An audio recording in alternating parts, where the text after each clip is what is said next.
Nach unserem spannenden Offroad-Abenteuer in Montana war die Nacht darauf ziemlich ernüchternd.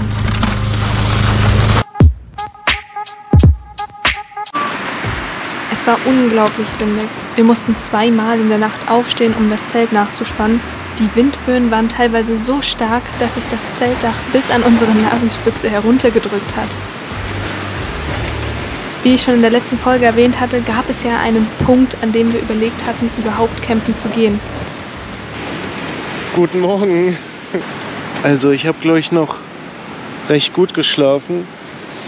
Ich glaube, du hast gar nicht geschlafen. Oh, das ist ein bisschen laut.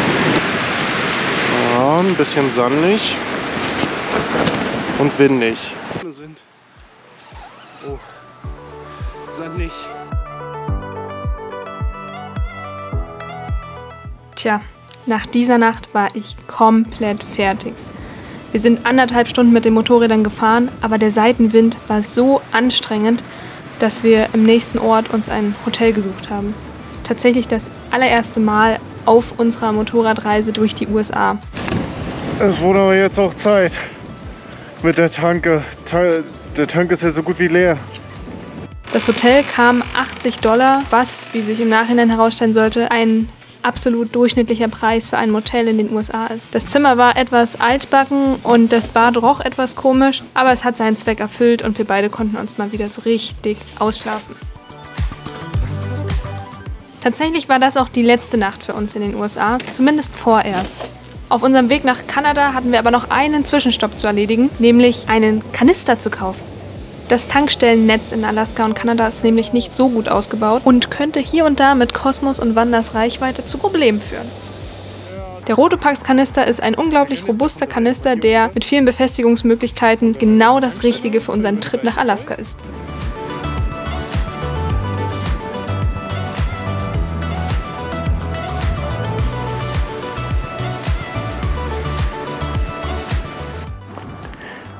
Da kommt Tatsache noch jemand, der aus Kanada in die USA möchte.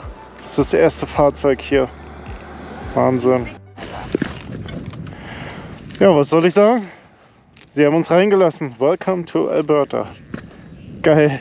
Das war jetzt super easy, einfach hier rüber zu kommen. Das hat 2 Minuten gedauert. Da ist du in die USA so, kommt dann die Einwanderungsbehörde und so, dann sitzt du da 5 Stunden im Warteraum, die Motorräder werden komplett gefilzt und du streitest dich da mit dem Grenzbeamten irgendwie stundenlang und hier so, ja, habt ihr irgendwelche Schusswaffen mit euch? Ja, wie lange werdet ihr in Kanada sein? Okay, viel Spaß. Also selbst die Amerikaner, die kommen nicht so leicht nach Kanada, die brauchen ein Visum und alles und viele kommen gerade überhaupt nicht nach Kanada rein. Und so für Europäer ist halt echt so, ja.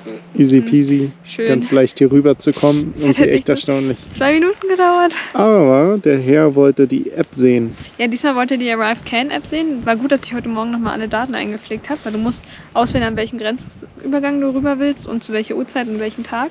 Und dann kriegst du da so einen QR-Code und den wollte er halt sehen und hat das jetzt im Computer nochmal überprüft. Oh ja, das hat halt irgendwie auch nur 2 Minuten gedauert. Und dann kam er raus und hat gesagt, jo, viel Spaß in Kanada. Na, da bin ich ja erstmal gespannt, wie interessant die Grenze nach Alaska wird.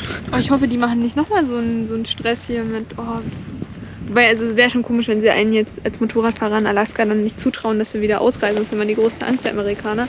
Aber ja, ich glaube aus Alaska, die meisten Leute, die für den Urlaub hinfahren, die kommen auf jeden Fall wieder, als seien sie von einem Bär gefressen. Also da will halt keiner freiwillig länger als Sommer bleiben. Den Rotopax-Kanister konnten wir ganz simpel an Wanders Kofferträger befestigen. Das hat bei Cosmo leider nicht geklappt, weil sein Kofferträger bereits zu verbogen ist. Für Cosmo lassen wir uns noch etwas anderes einfallen. Ja, der Kanister ist jetzt erstmal nur mit Spanngurten fixiert. Ich weiß nicht, ich muss jetzt 2 Spanngurte nehmen. Eigentlich wollte ich nur einen nehmen, aber es hält auf jeden Fall bombenfest. Hier unten ist er noch abgeklebt mit ein bisschen Schaumstoff, denn der liegt hier zwischen an dem Metall an. Das sieht man kaum. Ich möchte halt sicher gehen, dass sich das nicht irgendwie durchvibriert oder durchschubbert. Ja, ich sag mal so, erstmal hält's und man wird lernen, wie man damit umgeht. Wenn er abfällt, dann werden wir es auf jeden Fall mitkriegen.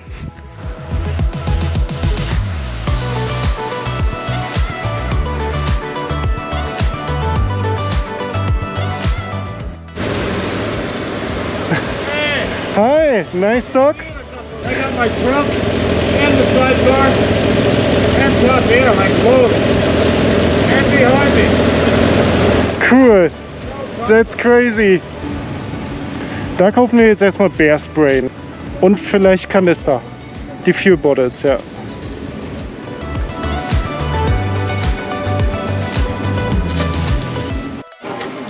Hier sind schon mal die Fuel Bottles. Wir brauchen 4 Stück. Wir brauchen 4 Stück. Damit wir nochmal knapp 4 Liter extra haben. Und somit hat dann jeder so eine Reichweite von 400 Kilometer, ein bisschen mehr als 400, 450 so. Ich habe eine extra Gallone, du hast hier 5 Fuel Bottles. Perfekt, werden schon irgendwie passen. Weiter geht's zum Bear Spray, was wir nur am Ausgang kaufen können, weil das gilt ja hier als Waffe. Und deswegen haben die hier keins im Laden. Ja, also nur direkt an der Kasse. Das Wetter sieht schon wieder fabelhaft aus. Da ist man mal kurz im Laden drin und schon sowas. Ja, was haben wir denn gekauft? Oh, erstmal haben wir $300 gelassen, aber wir haben jetzt hier so Fuel Bottles für den lieben Cosimo Tröte, sogar in der gleichen Farbe. Dann, ach ja, richtig cool, ich habe einen Cup Holder, der ist sogar verstellbar. Dann kann ich nämlich, den bringe ich mir hier vorne irgendwo an. Dann kann ich immer schön meine Getränke mitnehmen. Genau. Das ist ein Moskitonetz für das Gesicht, weil es gibt ja nun mal viele Moskitos in Alaska. Wir haben das schon bei vielen gesehen, dass sie das teilweise unter dem Helm tragen, damit, wenn du das Visier aufmachst, du nicht direkt aufgefressen wirst. Ich habe gerade einen Tropfen abbekommen. Ja, ich auch schon. Ach, kacke. Dann haben wir beide ein Bear Spray mit super praktischen Holster.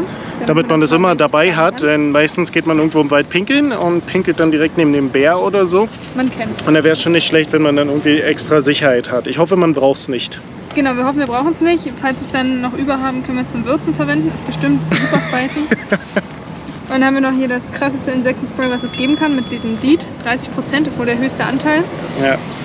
Ja, damit es halt auch gegen Zecken und Pferde, Mücken und was weiß ich nicht alles hilft. Weil unser normales Insektenspray und dieses Thermacell Repellent, was wir haben, hilft halt nur gegen normale Moskitos. Deswegen haben wir uns eine Flasche davon gegönnt. Und wir haben noch was. Wo habe ich denn das? Ich glaube, es ist hier. Und zwar das Reifenwechsel-Toolkit von Motion Pro. Das sogenannte Beat Pro. Das ist schön leicht. Es wiegt irgendwie nur 230 Gramm oder so. Und ich habe noch den Beat Buddy mit dazu genommen. Das ist quasi der Ersatz für den dritten Hebel. Jetzt muss ich aber aufhören, weil es fängt an zu regnen. Und so wird ganz schnell aus dem Regen Hagel.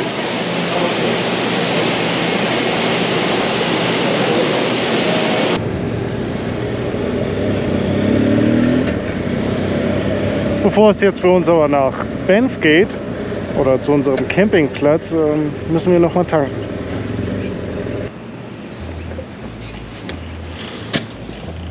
Kosmos richtig voll. Dann geht's mal los mit dem Auffüllen. Dann geht mal los hier mit dem Gekleckern. Ich bin ja gespannt.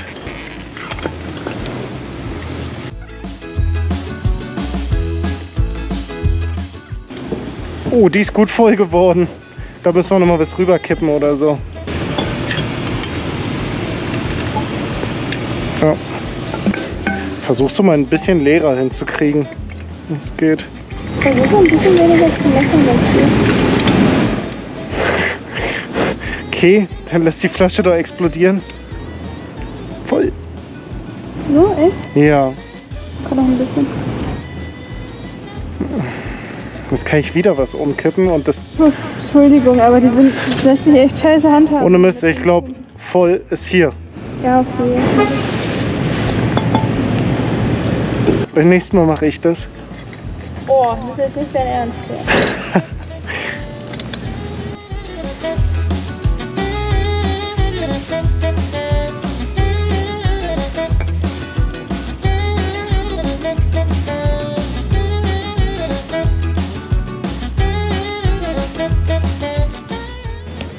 Sieht doch schön aus.